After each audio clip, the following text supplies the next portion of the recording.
Oi, gente, tava eu aqui pensando com os meus botões e monologando aqui, eu cheguei a um pensamento. Por que é que Deus sempre fez questão de jogar toda a sujeira no ventilador? Por que que Deus não omitiu, não tapou o sol com a peneira, não escondeu as falhas dos seus escolhidos, dos seus homens que ele escolheu para serem grandes ícones da fé? Quer seja a mentira que Abraão contou quando ele disse que Sara era somente a sua irmã e não sua esposa, quer seja o medo que Elias sentiu quando ele se escondeu naquela caverna. De manhã ele agiu de uma forma tão brava, foi lá, desafiou os 400 sacerdotes de Baal, e no período da tarde ele já estava se escondendo de medo de uma mulher chamada Jezabel. Por que que Deus não fez questão de camuflar o adultério de Davi? Esses homens foram homens que eram ícones, né, da Bíblia, heróis da fé, e mesmo assim Deus fez questão de publicar, de tornar público as suas falhas.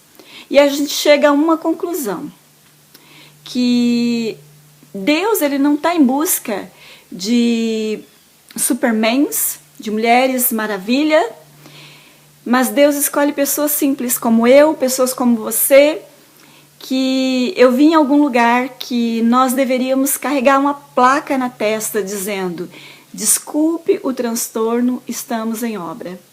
Nós estamos em obra. No dia que nós entregamos a nossa vida para Deus, e naquele dia em que Deus nos fez o nosso chamado e nós aceitamos o chamado, a partir desse dia que nós tivemos um encontro com Ele começa um processo na nossa vida de aperfeiçoamento. O problema é que muitas vezes nós achamos que nós precisamos ser perfeitos para que Deus possa nos usar como ícones na nossa geração. Eu creio que Deus deseja usar a minha vida, deseja usar a sua vida para afetar o meio em que nós vivemos, mas muitas vezes nós nos omitimos, nos escondemos, porque nós vemos em nós tantas falhas, nós vemos em nós tantos motivos de tropeço, tentamos acertar, mas tantas vezes nós erramos, que nós deixamos que a circunstância, ou seja lá o que for, se existe uma força do mal, não sei, tentando nos paralisar. E muitas vezes esse inimigo interno, esse medo interno de não ser perfeito, porque nós conhecemos as nossas debilidades, as nossas limitações, e muitas vezes nós permitimos que isso nos paralise. Mas verdade é que a Bíblia está cheia de exemplos de pessoas. Deus colocou tudo no ventilador para que nós soubéssemos os defeitos, as limitações desses homens que foram escolhidos por Deus, e nem por isso eles deixaram de ser escolhidos. Davi não deixou de ser escolhido, de ser o homem segundo o coração de Deus, pelo fato dele ter tido um tropeço. Porque o problema não é a nossa falha. O problema é qual é a nossa atitude diante da falha.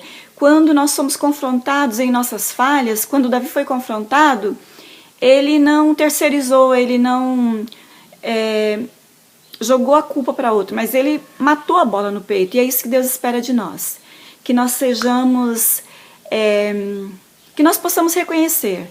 A Bíblia diz assim que aquele que confessa as suas transgressões e as deixa, alcançará misericórdia. Aquele que encobre jamais prosperará, mas aquele que confessa e deixa alcançará a misericórdia. Se você for olhar na genealogia de Jesus, as mulheres da velha aliança, Batseba era uma meretriz, a Ruth era uma moabita, ou seja, uma pagã, a própria Batseba, que era amante de Davi, mas mesmo assim, quando elas se colocaram à disposição e se colocaram debaixo de uma graça que era limitada na velha aliança, mas era suficiente para que Deus pudesse fazer grandes coisas na vida dessas pessoas.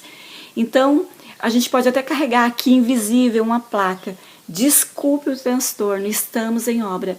Mas a verdade é que Deus não está em busca de pessoas perfeitas, mas Deus está em busca de pessoas que Ele possa aperfeiçoar. Até mesmo porque perfeito é só Deus. Amém? Que Deus possa abençoar o teu dia, que Deus possa abençoar a tua semana, que essa semana que está começando hoje seja uma semana carregada de bênção, que Deus possa usar a tua vida como um ícone da sua geração no meio em que você vive. Em nome de Jesus. Amém?